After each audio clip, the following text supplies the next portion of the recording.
आज मैं आपको 8 टाइप की लिसनिंग के बारे में बताऊंगा।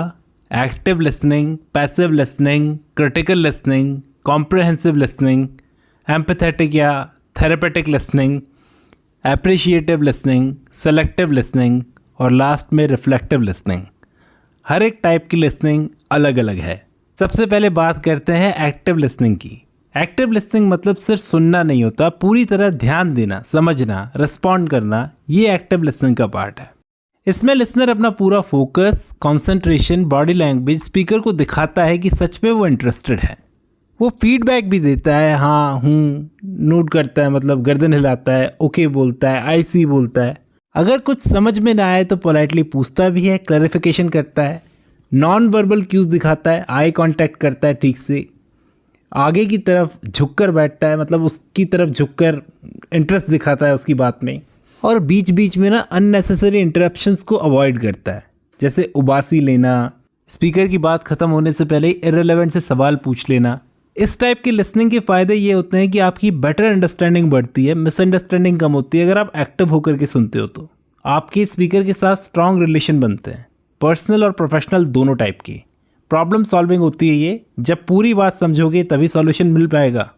ट्रस्ट बिल्डिंग होता है, सामने वाले को लगता है कि उसकी बात की कोई वैल्यू है, कोई वैल्यू कर रहा है। जैसे मैं आपको एग्जांपल देकर समझाऊं तो डॉक्टर और पेशेंट के बीच में जो बातचीत होती है, जिस वक्त आप बीमार होते हो तो आपको एक्टिवली सुनना होता है डॉक्टर क्या बोल रहा है। दूसरा टाइप है पैसिव लिसनिंग का, सिर्फ सुन लेना विदाउट गिविंग फुल अटेंशन और फीडबैक।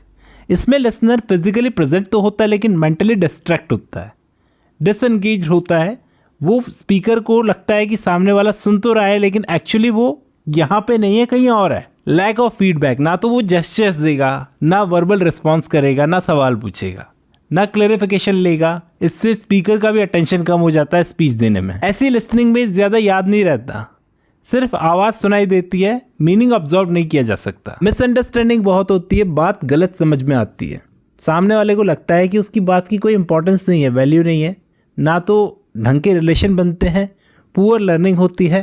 जैसे एग्जांपल दूँ तो रेडियो चल रहा है, बस वो चल रहा है, उस पर न्यूज़ चले जा रही है, कोई सीरियसली सुन नहीं रहा, बैकग्राउंड नॉइस की तरह चल रहा है बस। तीसरे टाइप की लिसनिंग होती है क्रिटिकल लिसनिंग, मतलब सिर्फ सुनना नहीं बल्कि एनालाइज करना, इवैल्यूएट करना कि सामने वाला सही बोल रहा है या गलत।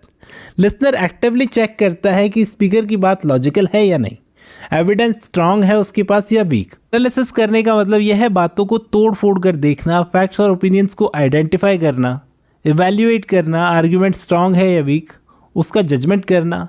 स्पेक्टिसिज्म, हर चीज़ ब्लाइंडली एक्सेप्ट ना कर लेना, प्रूफ मांगना हर चीज़ के।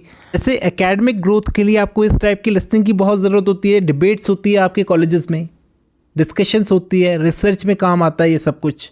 एग्जाम्पल दूँ तो कोई पॉलिटिशियन जब कोई स्पीच देता है तो उसके बाद में उसको सुनने वाले काफ़ी सारे लोग उस स्पीच में से एनालिसिस निकालते हैं, क्या ये सच बोल रहा है या फिर वोट के लिए प्रॉमिस कर रहा है, पहले इसके रिकॉर्ड कैसे रहे। फिर आता है दोस्तों कॉम्प्रिहेंसिव लिसनिंग का पार्ट। कॉम्प्रिहेंसिव लिसनिंग का मतलब होता है बात को समझना और उसकी मीनिंग को ऑब्जर्व करना। इसमें लिसनर एक्टिवली फोकस करता है, जैसा बाकी सारी लिसनिंग में होता है। स्पीकर क्या कहना चाहता है, वर्ड्स के साथ कॉन्टेक्स्ट, टोन, इंटेंशन भी समझता है। इस टाइप की लिसनिंग का मतलब होता है सिर्फ सुनना नहीं बल्कि सेंस बनाना। देखो, सेंस बनाने में वोकैबुलरी और लैंग्वेज का बड़ा इंपॉर्टेंट रोल होता है। अगर लिसनर को लैंग्वेज समझ में आती है जो स्पीकर बोल रहा है तभी वो प्रॉपर कॉम्प्रिहेंड कर पाएगा, वरना नहीं कर पाएगा।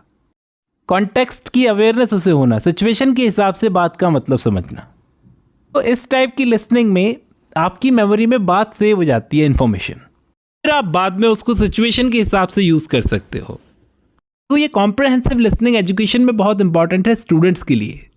और दूसरा, जब आप नई लैंग्वेज सीखते हो तो इसमें बड़ा ज़रूरी होता है इस टाइप की लिसनिंग का। पहला स्टेप यही होता है कि आप पहले समझो चीज़ को, कॉम्प्रिहेंड करो। जैसे इंग्लिश के लर्नर जब कोई नई मूवी देखते हैं तो स्लोली वर्ड्स को समझते हैं कि हमने आज तक जो ये वर्ड्स देखे हैं अब वो मूवी में यूज़ हो रहे हैं, तो धीरे धीरे वो समझते हैं। फिर आता है टाइप एम्पैथेटिक लिसनिंग का। इस लिसनिंग का मतलब होता है सिर्फ बात सुनना नहीं बल्कि सामने वाले की इमोशंस और फीलिंग्स को समझना और उनके साथ में कनेक्ट करना। इसमें लिसनर का एम होता है सपोर्ट करना, स्पीकर का सपोर्ट करना, ना कि जज करना, इमीडिएटली सॉल्यूशन देना। क्रिटिकल थिंकिंग काम में नहीं आती इसमें। देखो, इस टाइप की लिसनिंग होती है जब डॉक्टर्स या साइकोलॉजिस्ट कोई थेरेपी करते हैं तो, इसलिए इसको थेरेपेटिक लिसनिंग भी कहा जाता है। फिर नेक्स्ट टाइप आता है एप्रिशिएटिव लिसनिंग। इसमें लिसनर एंजॉय करने के लिए सुनता है, प्लेजर के लिए सुनता है। देखो, आप गाने सुनते हो, म्यूज़िक सुनते हो या पोइट्री सुनते हो तो एंजॉय करते हो उस टाइप की लिसनिंग को, उसी टाइप की लिसनिंग होती है एप्रिशिएटिव लिसनिंग। फिर आता है 7 टाइप सेलेक्टिव लिसनिंग। लिसनर सिर्फ वही चीज़ सुनता है जो उसको पसंद है, बाकी चीज़ों को इग्नोर कर देता है। जैसे टीचर पूरा लेक्चर दे रहा है, तुम सिर्फ इंपॉर्टेंट एग्जाम पॉइंट्स को लिख रहे हो, तो इसको कहते हैं सेलेक्टिव लिसनिंग। लास्ट में रिफ्लेक्टिव लिसनिंग क्या होता है? देखो, रिफ्लेक्टिव लिसनिंग का मतलब होता है बात को रिपीट करना।